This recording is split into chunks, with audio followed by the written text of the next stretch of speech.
जब हम बॉलीवुड के सबसे बेहतरीन कॉमेडी मूवीज की बात करते हैं तो हमारे दिमाग में सबसे पहले हेरा फेरी, फिर हेरा फेरी, गोलमाल और आवारा पागल दीवाने जैसी मूवीज के नेम आते हैं। तेरा तो गेम बजाना पड़ेगा। और ये क्या छोटे पंडित? अरे बेटी पुष्पा, कहाँ जा रही हो अपने गधे पर बैठकर? पुष्पा डायलॉग आज भी मीम्स बनाकर सोशल मीडिया पर राज कर रहे हैं। लेकिन क्या आप जानते हैं कि इन सभी फिल्मों के पीछे एक ही दिमाग था, एक ऐसा शख्स जिन्होंने स्क्रीन पर आकर हमें हंसाया और स्क्रीन के पीछे रहकर ऐसी कहानियां लिखी जो आज भी हमारे चेहरे पर मुस्कान ले आती है। मारो मारो, हमको जिंदा मत छोड़ो। शाम को मंदिर का घंटा है कि कोई भी आके बजा जाता है। वही शख्स जिन्हें लोग नीरज वोरा के नाम से जानते हैं, एक बेहतरीन एक्टर, एक बेमिसाल राइटर और एक मास्टर क्लास डायरेक्टर। लेकिन अफसोस, सबको हंसाने वाले इस कलाकार के अपनी जिंदगी का आखिरी दौर बेहद दर्दनाक रहा। आज के इस वीडियो में हम बात करेंगे नीरज वोरा की पूरी जिंदगी की, उनके करियर की, उनके आइकॉनिक फिल्मों की और उनकी उस अनकही दास्तां की जो शायद ही कोई जानता हो। नीरज वोरा का जन्म 22 जनवरी 1963 को भुज, गुजरात में एक ऐसे परिवार में हुआ था जहां संगीत और कला रगों में बसी थी। उनके पिता विनायक राव वोरा एक मशहूर क्लासिकल म्यूजिशियन और तारपानी के मास्ट्रो थे। परिवार में संगीत का माहौल होने की वजह से नीरज को बचपन से ही कला से लगाव हो गया था। उनका परिवार बाद में मुंबई के सांता क्रूज इलाके में शिफ्ट हो गया। नीरज के पिता चाहते थे कि उनका बेटा संगीत की दुनिया में नाम कमाए। नीरज ने संगीत सीखा भी, लेकिन उनके झुकाव एक्टिंग और स्टोरी टेलिंग की तरफ ज्यादा था। कॉलेज के दिनों में उन्होंने गुजरात थिएटर में हिस्सा लेना शुरू किया, जहां उन्हें समझ आया कि लोगों को हंसाना और उन्हें कहानियों से बांधे रखने का असली हुनर क्या होता है। थिएटर में काम करते करते नीरज वोरा की मुलाकात इंडस्ट्री के कुछ बड़े लोगों से हुई, लेकिन फिल्म इंडस्ट्री में ब्रेक मिलना इतना आसान नहीं था। उन्होंने साल 1984 में केतन मेहता की फिल्म होली से एक छोटा सा एक्टिंग डेब्यू किया। इस फिल्म में उनके साथ आगे चलकर स्टार बनने वाले आमिर खान और आशुतोष राणा भी थे। इसके बाद उन्होंने मशहूर टीवी सीरियल सर्कस में शाहरुख खान के साथ भी काम किया। नीरज वोरा का असली नसीब पलटा साल 1995 में। डायरेक्टर राम गोपाल वर्मा अपनी फिल्म रंगीला बना रहे थे। नीरज वोरा को इस फिल्म में न सिर्फ एक छोटा सा रोल मिला, बल्कि उन्होंने इस फिल्म के डायलॉग भी लिखे। रंगीला सुपरहिट रही और आम लोगों से लेकर क्रिटिक्स तक सबने फिल्म के नेचुरल और फनी डायलॉग्स की तारीफ की।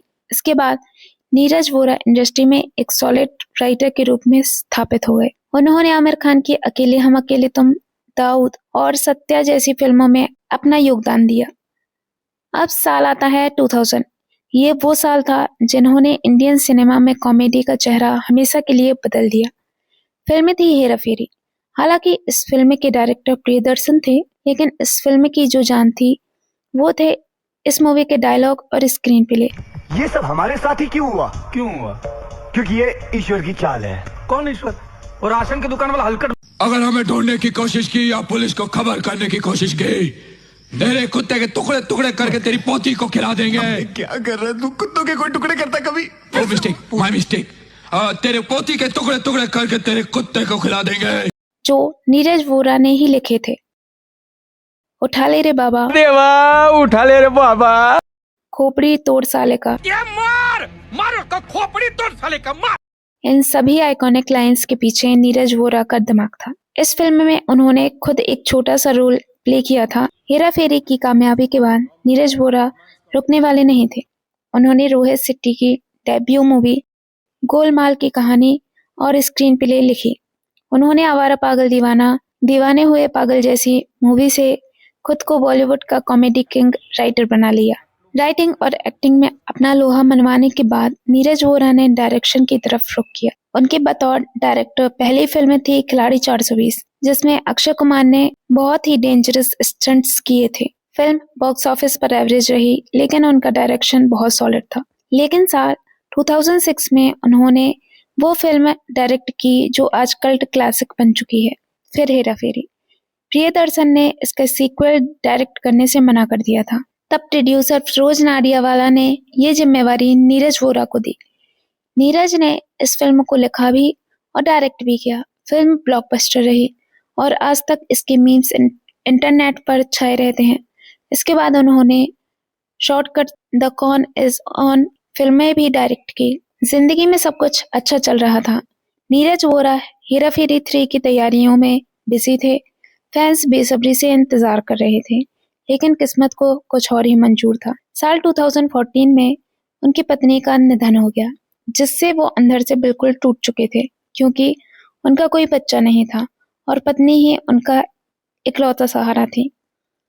इस सदमे के बीच अक्टूबर 2016 में नीरज वोरा को एक ब्रेन स्ट्रोक आया, जिसके बाद वो कोमा में चले गए। उन्हें एम्स हॉस्पिटल में एडमिट कराया गया। उनकी हालत इतनी खराब थी कि उनका बचना मुश्किल लग रहा था।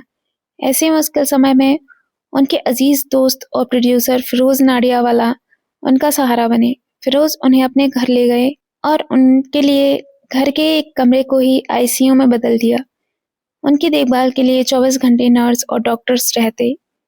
नीरज वोरा लगभग 1 साल तक कोमा में रहे। 14 दिसंबर 2017 को 54 साल की उम्र में इस हंसते मुस्कुराते कलाकार ने इस दुनिया को हमेशा के लिए अलविदा कह दिया। नीरज वोरा आज हमारे बीच नहीं है, लेकिन जब भी राजू, श्याम और बाबूराव स्क्रीन पर आकर हमें हंसाएंगे, तब हमें नीरज वोरा का नाम और गोलमाल के कैरेक्टर्स। नीरज वोरा आज हमारे बीच नहीं है, लेकिन जब भी राजू, श्याम और बाबूराव स्क्रीन पर आकर हमें हंसाएंगे, गोलमाल के कैरेक्टर्स हमें नजर आएंगे। नीरज वोरा का नाम उससे हमेशा अमर रहेगा। वो एक ऐसे कलाकार थे जिन्होंने अपनी पूरी जिंदगी दूसरों के चेहरे पर खुशी लाने में बिता दी। सिनेमा जगत उनके इस योगदान को कभी नहीं भुला सकता।